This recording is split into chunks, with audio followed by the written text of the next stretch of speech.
નમસ્કાર દર્શક મિત્રો, નમો ટીવી ઇન્ડિયા ન્યૂઝ ચેનલમાં આપનું સ્વાગત છે। આપની સાથે હું છું દેવાંશી પંડ્યા। તો દર્શક મિત્રો, આવો જોઈએ આજના સમાચાર।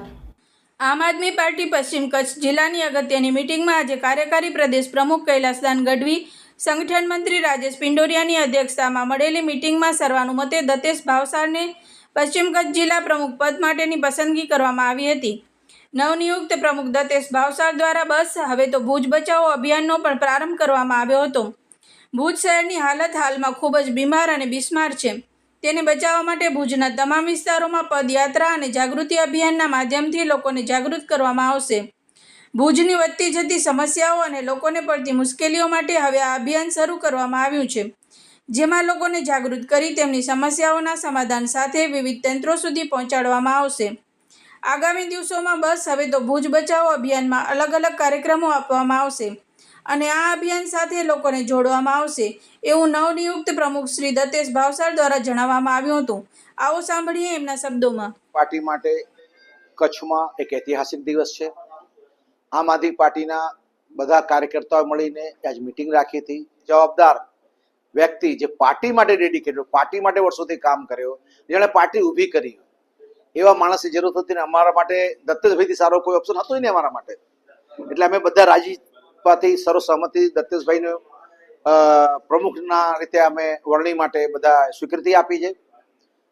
પાર્ટી સિસ્ટમ પ્રમાણે આજે એમનું નામ પાર્ટી પ્રદેશ ઓફિસ જશે અને 2-4 દિવસ પછી ડિક્લેર થશે। ત્યાંથી પણ નામ અમારી કમિટી અપીલ કરજો એટલે અમારા પ્રમુખ હવે આજથી દત્તેશભાઈ છે।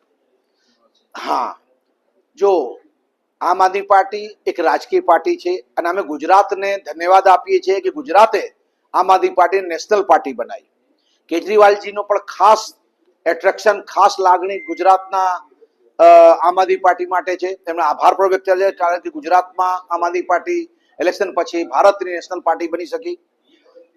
એના ભાગરૂપે હવે નગરપાલિકા, જે ભુજની નગરપાલિકા છે, અમે ચૂંટણીલક્ષી કામ નથી કરતા, અમે પરિણામલક્ષી કામ કરીએ છીએ, લોકો માટે સેવા કામ લઈને આગળ નીકળ્યા છીએ। એવા સમયમાં અમારે આમ આદમી પાર્ટીની આખી ટીમે એક એવું ડિઝાઇન નક્કી કર્યું છે કે આવતા સમયમાં કયા રીતે લોકોને વેચવા જાઓ ને લોકોના મુદ્દાઓને વાચા આપી, એને મુદ્દાઓને વજન આપો। એના ભાગરૂપે અહીંયા કચ્છની ટીમ જે છે, આ ખાસ કરી પશ્ચિમ કચ્છની ટીમ છે, એક એવું ડિઝાઇન કર્યું છે કે આપણે લોકોને વેચવા શું લઈ જાઓ। અમે એમ નથી કહેતા કે કોણે ખોટું કર્યું, અમે કે આ જો ખોટું છે આનાથી બચાવો ભુજને, ભુજ બચાવો, એક આ મુદ્દો અમારો ટ્રેક છે। એમાં કમ્પ્લીટ એની બહુ સારી ડિઝાઇન કરવામાં આવી છે અને ડિઝાઇનની આગેવાની આપણા ડોક્ટર નેહલ વૈદ સાહેબ અને દત્તેશભાઈએ ડિઝાઇન કર્યું છે। આપણે એના પર આગળ ચર્ચા કરી છે। બસ હવે તો ભુજ બચાવો એ એક સામાજિક પ્રયત્ન છે। સામાજિક પ્રયત્નમાં અમે લોકો વચ્ચે જઈને એમ નથી કહેવાના કે તમે અમને વોટ આપો, અમે તમારી માટે આમ કરી આપશું, અમે તમારી માટે તેમ કરી આપશું। અમારો પ્રયાસ એ રહેશે કે ભુજ અત્યારે જે નધણિયાતું બની ગયું છે અને લોકો માત્ર પોતાના ઘર સુધી જ પોતાનો અધિકાર સમજી રહ્યા છે અને ભુજ આજે જે બીમાર ગામ બની ગયું છે, આટલી ગટરો ઉભરાય છે, આટલા કચરા છે, કચરાના ઢગ છે, ભુજને પાણીના પ્રશ્નો છે, આ જે કોઈ પણ પ્રશ્નો છે કારણે ભુજ એક બીમાર ગામ બની ગયું છે, નધણિયાતું ગામ બની ગયું છે। તો ભુજના જે સાચા ધણી છે, એટલે કે ભુજના જે નાગરિકો છે, એમને એમની ફરજો પ્રત્યે સભાન કરવા માટે અમે કાર્યક્રમ કરવાના છે। આજે ઘણા સમય પછી ફરીથી આમ આદમી પાર્ટીમાં હું એક્ટિવલી સક્રિય થયો અને પ્રમુખ પદ તરીકે કૈલાસદાનભાઈએ મને જવાબદારી સોંપી છે। તો એનું નિર્વાહ કરવા માટે અને આવતા ભવિષ્યમાં આમ આદમી પાર્ટીનું સંગઠન કચ્છમાં કેવી રીતે મજબૂત બને અને વિશેષ તો ચૂંટણીનો સમય છે, એટલે કેવી રીતે લોકોના પ્રશ્નોનો અમે ઉકેલ કરી શકીએ અને લોકો અમારી સાથે જોડાઈ શકે એ માટેના મારા પ્રયાસો હશે। ભૂતકાળમાં પણ આ જવાબદારી મેં સ્વીકારી હતી, પરંતુ અંગત કારણોસર મારે થોડો સમય પાર્ટીથી દૂર રહેવો પડ્યો હતો, એટલે ફરીથી પાછી જવાબદારી સ્વીકારીને એ કામ હું ચાલુ કરવાનો છું। ખાસ તો નેહલભાઈએ તમને કીધું કે બસ હવે તો ભુજ બચાવો। ભુજમાં જે પણ કામો થાય છે, નગરપાલિકાના હોય કે ગમે એ વિભાગના હોય, એ કામ કઈ રીતે થાય છે એ સામાન્ય વ્યક્તિને ખબર નથી। એ વ્યક્તિને ખબર નથી, પરિણામ સ્વરૂપે એનો ભ્રષ્ટાચાર પકડી નથી શકતો।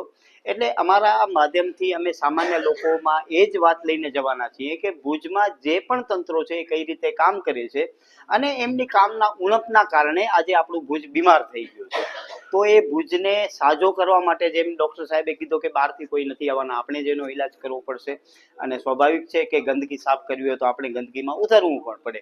તો અમે લોકો સક્રિય રીતે ભુજના ઘણા બધા વિસ્તારોમાં જઈશું, લોકોની શું સમસ્યાઓ છે, એ વિસ્તારની શું સમસ્યાઓ છે એનો વિશેષ અમે ચર્ચાઓ કરશું લોકો સાથે, અને એ લોકોની જે સમસ્યા હશે લોકોને સાથે રાખી અને એનો સમાધાન શોધીશું. આનામાં કોઈ પણ રાજકીય પક્ષો કે વ્યક્તિઓ કે અધિકારીઓ ઉપર આક્ષેપ પ્રત્યે આક્ષેપનો કોઈ પ્રશ્ન ન હોય, પરંતુ જેમ આપણે ખબર છે કે એક વ્યક્તિ ભુજમાં બેઠો હોય એને અંતિમ છેડા સુધીની વસ્તુ ખબર ન હોય, તો માત્ર એને ધ્યાન દોરવા માટે અને લોકોની શું સમસ્યાઓ છે લોકોને સાથે રાખીને એમને કહેશું તો એમને પણ બહુ સારી રીતે સમજાશે. અને માત્ર સમસ્યા ઊભી કરવી એવું નહીં, સમસ્યાના સમાધાન સાથે અમે તંત્રો પાસે જઈશું. અને આ એક સામાન્ય છે, કોઈ તાજમહેલ બનાવવાનું કામ નથી, સાવ સામાન્ય જ છે ભુજના લોકોની સમસ્યાઓ.